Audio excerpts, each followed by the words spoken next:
Graças e paz. Vamos abrir a nossa Bíblia lá em Marcos, capítulo 6, no versículo 14 ao 29.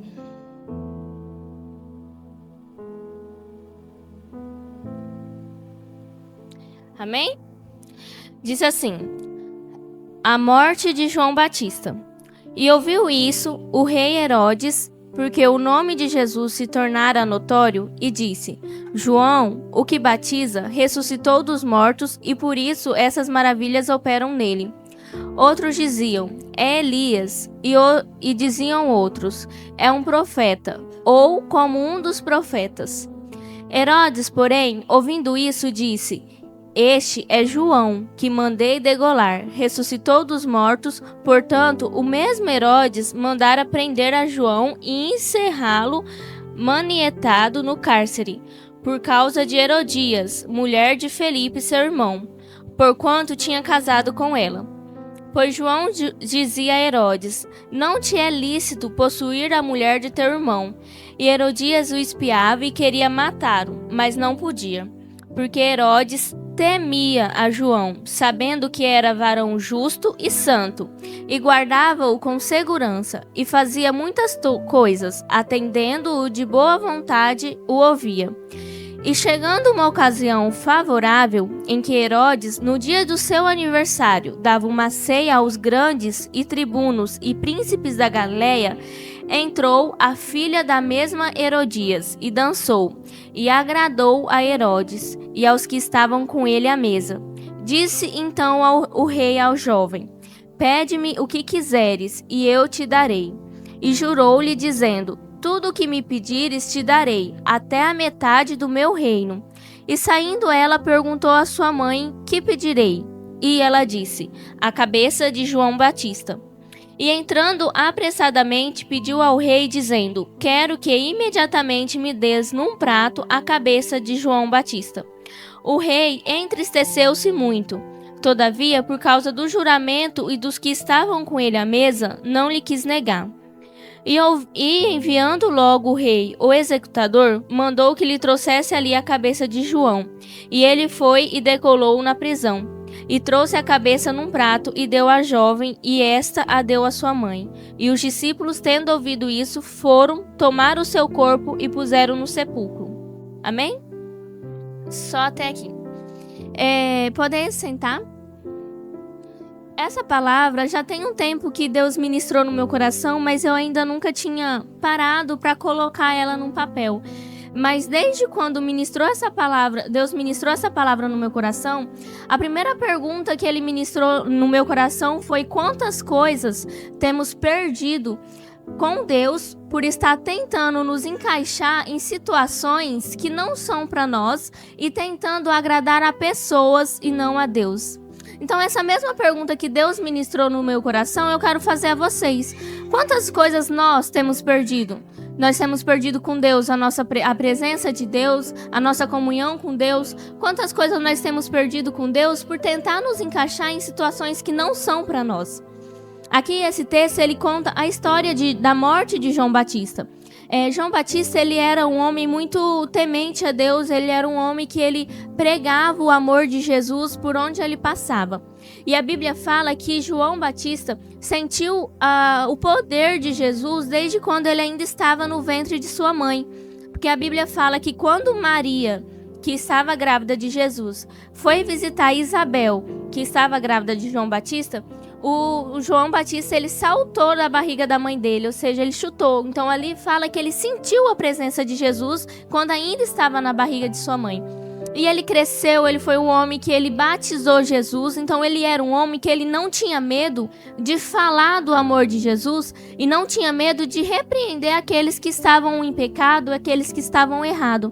Não importa se as pessoas eram alguém poderoso financeiramente, se era um rei, se era um príncipe, para ele não importava. O que importava é que ele tinha que fazer a obra do Senhor e tinha que falar aquilo que Deus mandava ele falar.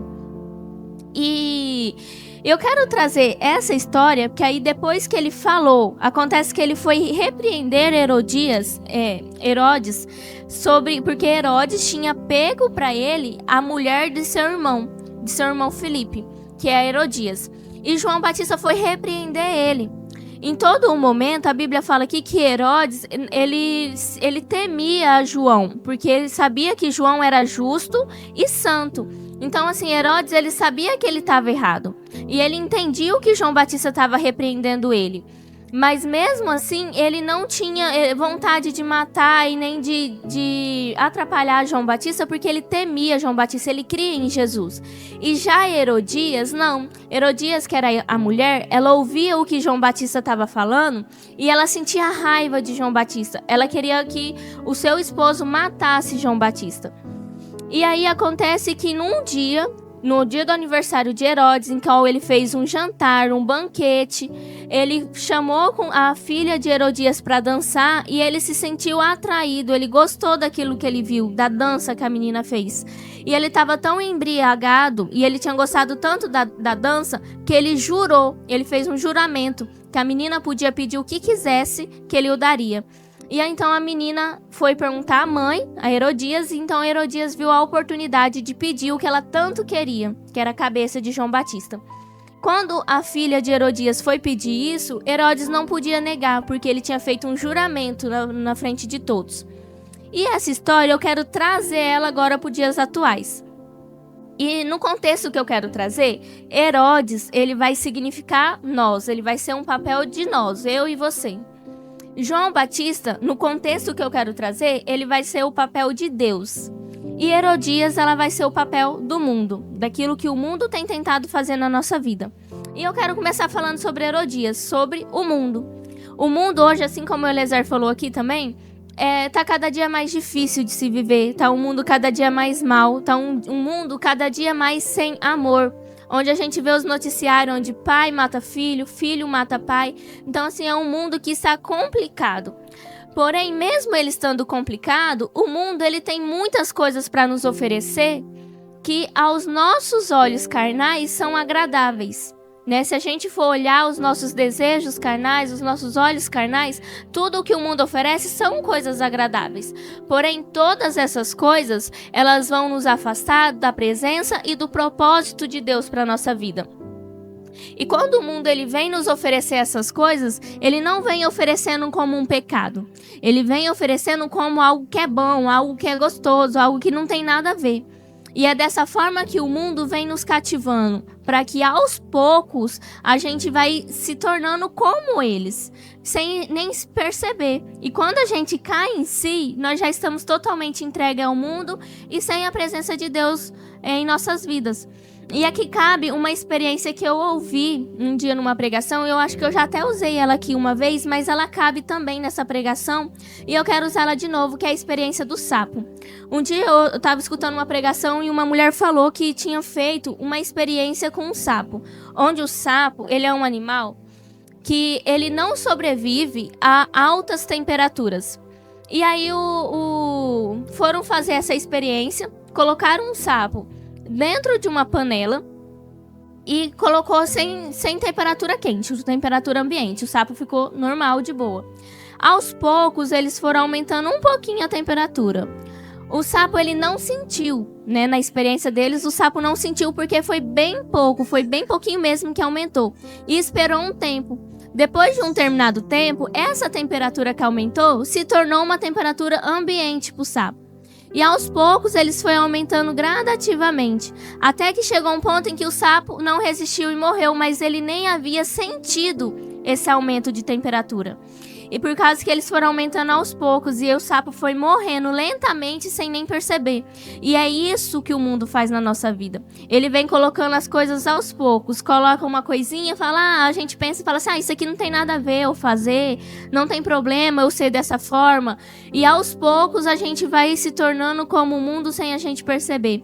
E aos poucos, assim como o sapo, nós vamos morrendo espiritualmente. E não percebemos. Quando vemos, já estamos totalmente entregues às coisas mundanas, aos nossos desejos carnais e já perdemos o controle de nós mesmos. E eu quero colocar aqui algumas coisas que o mundo vem trazendo como forma de atrativo aos nossos olhos. E que por muitas vezes nós, como cristãos, acabamos caindo nessas coisas. A primeira coisa que eu coloquei foi as paixões mundanas. Nós estamos numa geração onde as pessoas estão cada vez mais dependentes de ser aceito, dependente de ser amado pelo outro. E isso é muito perigoso, porque quando estamos assim, qualquer coisinha que o mundo oferece é algo de nós nos sentirmos amada, é algo pra gente se sentir importante, é algo da gente se sentir bonita. Então, assim, essas paixões mundanas que o mundo vem colocando são pessoas que vêm nos fazer sentir dessa forma, de uma forma boa, de uma forma legal, mas depois que ele nos cativa, ele vem para nos destruir. E como vemos um exemplo disso na Bíblia, que foi Sansão. Sansão, a gente sabe que ele era um homem que tinha muitas forças, ele era um homem muito usado por Deus. Só que ele sabia que ele não podia tomar para si uma mulher de uma outra denominação. Porém, Dalila veio e foi conquistando Sansão aos poucos. Tanto é que no início Sansão não revelou para ela o segredo dele, mas ela foi conquistando ele aos poucos, até o ponto em que ela conquistou ele totalmente. E ele achou que já conseguia confiar nela e falou tudo que ele tinha, o segredo dele, e foi onde ela veio e traiu ela. Então é assim que o mundo vem trazendo as paixões mundanas na nossa vida. Então temos que tomar muito cuidado com os nossos sentimentos, tomar muito cuidado com aquilo que a gente anda vendo, com aquilo que a gente anda sentindo, né? Temos que olhar para aquilo que é de Deus, sempre perguntar: Senhor, isso é do Senhor mesmo? Isso é o que o Senhor quer para minha vida? Porque o mundo, ele vai nos oferecer cada vez mais. E o inimigo, ele não brinca quando ele tenta nos destruir. Ele vem aos poucos, mas tudo que ele faz é arquitetado, tudo que ele faz é muito bem calculado para tentar nos destruir. Outra coisa que o mundo oferece para nós são a ganância por querer sempre mais. A gente está numa geração também no mundo onde parece que tudo que a gente tem não é o suficiente. Parece que as pessoas sempre querem mais, mais, mais. Eu consegui uma casa, quero outra casa melhor. Consegui um carro, quero outro carro melhor. Querem mais. Entenda, irmão, não é errado a gente querer crescer. O errado é a gente querer crescer e esquecer de ser grato pelaquilo que a gente tem. Porque a falta de gratidão gera em nós essa ganância de querer mais. E não entender que aquilo que nós temos é o suficiente e aquilo que nós temos até agora é algo que Deus já colocou na nossa vida. E Deus falou muito comigo em relação a isso. Eu parei pra ver assim, eu falo pro Gustavo direto, né? Eu tinha um sonho de ter uma casa com piscina e tal. Aí eu parei pra pensar, eu falei assim, gente, a minha casa, uns 10 anos atrás, era a casa daquelas de caixa que só tinha um quarto, um banheiro, a sala e a cozinha. E o nosso sonho sempre foi crescer a casa, conseguir construir mais quarto, porque queríamos ter filhos, porque queríamos receber gente. Eu lembro até hoje que a gente não tinha muro, e nós tínhamos uma moto, e aí a moto a gente tinha que guardar dentro de casa. Aí eu lembro que a área do fundo não tinha, e a minha máquina de lavar tinha que ficar no sol. Ou quando pra me proteger ela, eu tinha que ficar guardando dentro de casa, tirando para fora de casa. Guardando, tirando. A minha área da frente, gente, era um sonho eu ter a garagem, porque o nosso carro só ficava no sol, eu dependendo das árvores que era dos vizinhos, nem era nossas árvores, tinha que depender das árvores do vizinho para deixar na sombra. Então, assim, eu fui parar para ver, eu falei, gente, o tanto que a gente conseguiu construir, como que a gente conseguiu reformar, aumentar. Hoje a minha casa, que era de um quarto, hoje tem 3. Hoje a gente consegue receber pessoas na nossa casa, e o maior prazer da minha vida é receber gente em casa. Eu gosto disso, gosto de receber visitas, gosto de receber pessoas para ali jantar, almoçar com nós. Então eu parei, olhei e falei, como que eu estava esquecendo que tudo que eu tô vivendo hoje, um dia foi um sonho. Tudo que eu tô vivendo hoje, um dia foi uma oração. E eu deixei de ser grato por aquilo pela ganância de querer mais. Então, assim, Deus ministrou muito isso no meu coração. Nós temos que tomar cuidado com o querer sempre mais. E vemos, né, na Bíblia a história do filho pródigo, que ele tinha o suficiente dentro da casa dele. Ele tinha tudo o que ele precisava, mas não era para ele, na visão dele, não era o suficiente, ele queria mais. E foi onde ele pegou tudo o que ele tinha e foi atrás de coisas maiores lá fora e acabou se decepcionando. Outra coisa que o mundo oferece para nós é o querer ser visto e reconhecido perante a sociedade. O que mais nós vemos hoje em dia são as influencers, né? As pessoas que querem viver postando, querem viver colocando as coisas nas redes sociais, não é errado também usar a rede social para evangelizar. O que eu falo é aquelas pessoas que pensam assim: se eu não postar, as pessoas vão se esquecer de mim. E existe até esse ditado, né? Quem não é visto, não é lembrado. Mas uma pregação que eu assisti também falava justamente disso. O mundo fala: quem não é visto, não é lembrado. Mas Deus diz: quem tem propósito, não é esquecido. Então, todas as vezes que vocês pensarem isso, quem não é visto, não é lembrado, lembra: quem tem propósito, não é esquecido. E aqui, nós vemos o exemplo de José. José, ele foi vendido pelos irmãos, ele estava preso. E ali preso, ele achou que ele poderia estar sido esquecido, mas Deus tinha um propósito na vida dele. E quando o faraó precisou de alguém para interpretar o sonho, José nem estava sendo visto pelo faraó. E mesmo assim, faraó lembrou dele lá na prisão. Você acha que foi por acaso? Não foi. Foi porque Deus tinha um propósito na vida de José. Então Deus fez com que faraó lembrasse de José lá na prisão. Então, às vezes, você pensa assim: nossa, eu preciso tentar me encaixar, preciso me moldar para encaixar numa situação, numa vaga de emprego, porque precisa ser minha. Mas entenda, irmão, aquilo que é para ser seu, mesmo que se você não tiver se inscrito na vaga de emprego, se for para ser seu, Deus vai fazer com que a pessoa que está contratando vá até você. Então, assim, quem tem propósito não morre, quem tem propósito não é esquecido, porque Deus, ele age no dia certo, na hora certa, para fazer as pessoas se lembrar de nós. E minhas anotações aqui. Acontece que hoje em dia, né, nós estamos numa geração de cristão que é muito fraco. Infelizmente, nós estamos numa geração de cristãos muito fraco, que não conseguem ouvir um não de Deus. Quando ouve um não de Deus, corre no mundo, corre lá fora atrás de uma aprovação. Ah, Deus está me dando um não, Deus não quer me dar, vou tentar do meu jeitinho brasileiro fazer dar certo. Então, assim, são pessoas que não têm a maturidade espiritual de entender que um não de Deus não significa que não somos aprovados por Ele. Significa que estamos sendo moldados e preparados para aquilo que Ele quer nos dar. Então, o não de Deus significa que não é agora, mas Ele vai dar no momento certo. E, infelizmente, quando nós escutamos esse não de Deus, nós vamos no mundo atrás de uma aprovação, atrás de fazer alguma coisa para fazer dar certo. E agora, nesse exemplo, né, de não conseguir ouvir um não de Deus, temos o exemplo de Abraão e Sara. Quando Deus prometeu a eles um filho, mesmo na velhice, Sara achava que não tinha ter como, não existia jeito, e ela tentou dar o seu jeitinho, e onde pediu para Abraão se deitar com... Como que é o meu nome? Agar, desculpa, com Agar.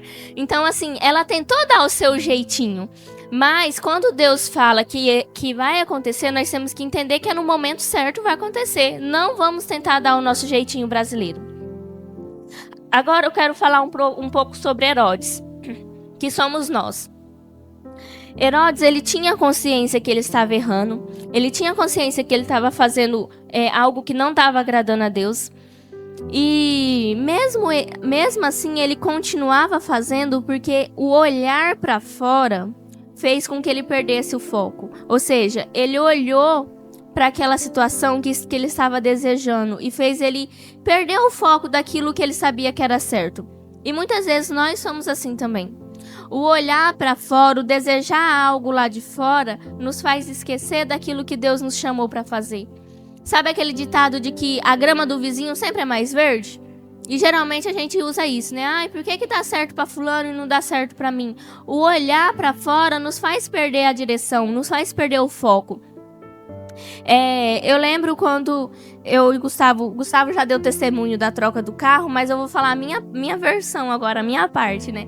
Porque assim, quando nós fomos trocar o carro, eu lembro que o Gustavo me ligou, eu tava lá na loja ainda, e ele falou assim: Ju, eu tô indo lá na garagem, porque já tá tudo certo, é só assinar os documentos e provavelmente hoje ainda eu vou com outro carro. O pessoal da garagem tinha dado um valor muito inferior no nosso carro, mas amém. E nós iríamos trocar por um carro Creta, que é o que eu queria, só que usado. Amém também. E eu tava muito feliz. E eu lembro que eu orei. Sabe assim, eu orei só por desencargo de consciência. Eu falei assim, vou orar porque eu sei que vai dar certo mesmo, mas eu vou orar. Eu lembro que eu tava lá na loja, eu falei, Deus, você sabe do desejo do nosso coração. Que o Senhor esteja nesse negócio, que abençoe para que dê certo, mas que se não for da tua vontade, que o Senhor faça com que algo dê errado. Eu falei isso, que o Senhor faça com que algo dê errado se não for da tua vontade. Mas eu fiz essa oração porque eu tinha certeza que ia dar certo. Que eu tinha certeza que era só assinar o documento e pegar o carro. E tá, eu fiz essa oração e esperei o Gustavo chegar. De repente o Gustavo me liga: Ju, não deu certo. O pessoal olhou nosso carro e desistiu do negócio e tal. Eu falei: Deus, eu só tinha orado por desencargo de consciência. Por que não deu certo? E eu lembro que no mesmo dia nós fomos pra Rondonópolis à noite com a Dani e o Bruno ainda. E aí no carro eu fui comentando sobre isso e eu falei, gente, como é difícil a gente viver debaixo da obediência de Deus, né? Porque é aquele negócio de sempre olhar pro grama do vizinho. Falei assim, as pessoas, né, que estão lá fora, sempre fazem negócio e parece que tudo dá certo tão fácil pra eles. Ah, quero trocar de carro. Parece que só dorme e acorda já trocou. Parece que é tudo tão fácil. E por que a gente que vive debaixo da obediência de Deus, que a gente faz uma oração dessa, parece que é tão difícil? Porque assim, o viver debaixo da obediência de Deus é entregar na mão dele. E se não for da vontade dele, nós temos que aceitar, porque é debaixo da obediência dele. Eu falei assim, mas isso é muito difícil, porque eu tava convicta que ia dar certo. E de repente não deu. E eu entendi que é porque não era a vontade de Deus, e eu tava debaixo da vontade de Deus. Eu falei, meu Deus, é muito difícil isso. E aí, depois, lá na frente, deu certo da gente trocar, e aí eu entendi o porquê que não deu certo lá atrás. Era porque Deus estava preparando algo melhor. Então, assim, mas é difícil. O falar é fácil, mas o viver é muito complicado. É muito complicado você entender aquilo que é a vontade de Deus. Eu e o Gustavo estamos tentando o segundo filho. E aí, direto eu faço teste, sempre dá negativo. E eu sempre oro. Falo, Deus, se for da tua vontade, se eu estiver preparada, que venha. Sempre dá negativo. Aí dá aquela decepção, né? De novo um negativo. Mas assim, a gente entende que quando é da vontade de Deus, vai vir na hora certa. E aí a gente vê... Entenda que não é inveja, mas a gente fica feliz pela gravidez dos outros, pela conquista dos outros. Mas vem aquele assim... Parece que só eu que não vou, parece que só comigo não dá certo. E isso não é inveja, isso é uma coisa que porque nós somos carnais. Mas se nós começarmos a olhar muito para o fora, desejar aquilo que é do outro, a gente começa a perder o nosso foco, a gente começa a perder a nossa confiança, perdemos a nossa fé em Deus e deixamos de viver nessa dependência. Herodes, ele estava embriagado e ele fez uma promessa. E foi por ele estar embriagado, não teve como ele voltar atrás. E muitas vezes nós, embriagados por nós mesmos, pelos nossos pecados, pelos nossos desejos, fazemos alianças com o mundo. Aliança essa que depois nós nos arrependemos. Porém, é difícil, não é que não tem como voltar atrás, porque Deus ele é um Deus perdoador, mas é porque é muito mais difícil a caminhada para a gente corrigir o erro. Então temos que tomar muito cuidado com aquilo que a gente olha, com aquilo que a gente deseja, com aquilo que a gente está fazendo de aliança lá no mundo. Alianças que não são abençoadas por Deus, não adianta nem começar, porque não vai dar certo. Então temos que tomar muito cuidado com isso. E no versículo 26 fala que Herodes ele se entristeceu muito. Ou seja, ele viu ali que ele tinha feito algo errado. Ele viu que ele ia perder uma pessoa que ele temia, que ele sabia que era um varão justo e santo. E ele sabia que ele tinha feito algo errado, mas ali não teve como ele voltar atrás, porque ele tinha feito um juramento. No Salmo 121 fala: olharei para o monte e é de lá que vem o nosso socorro. E é aqui a gente entende a importância de olhar sempre para o alvo, olhar sempre para Deus. Porque um minutinho que a gente desvia o nosso olhar, a gente se perde. Nós nos perdemos do propósito, nós nos perdemos daquilo que Deus quer para a nossa vida.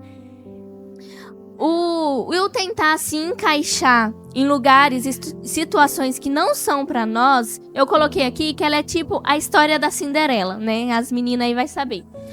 A história da Cinderela que tinha um sapatinho de cristal. Aquele sapatinho só servia nela, não servia em mais ninguém.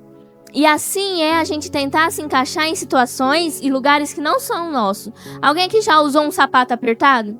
Dói.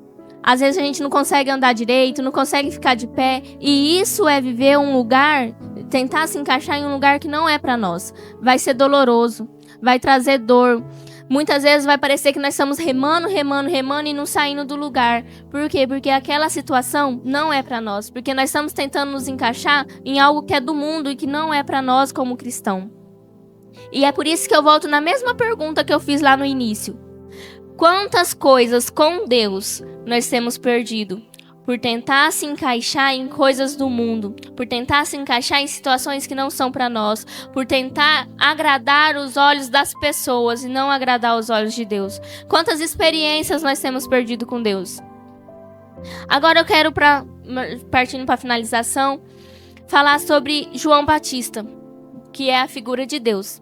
Assim como João Batista aqui na história, ele alertava Herodes sobre o erro, nós temos a Deus, que a todo momento está nos alertando, está nos instruindo, está tentando nos fazer voltar para o caminho todas as vezes que nós pegamos um atalho. Então, assim, João Batista, ele estava ali, ele não tinha vergonha, ele não tinha medo de falar do amor de Deus, da palavra de Jesus, não tinha vergonha de falar quando está errado. E Deus, ele está a todo momento nos instruindo.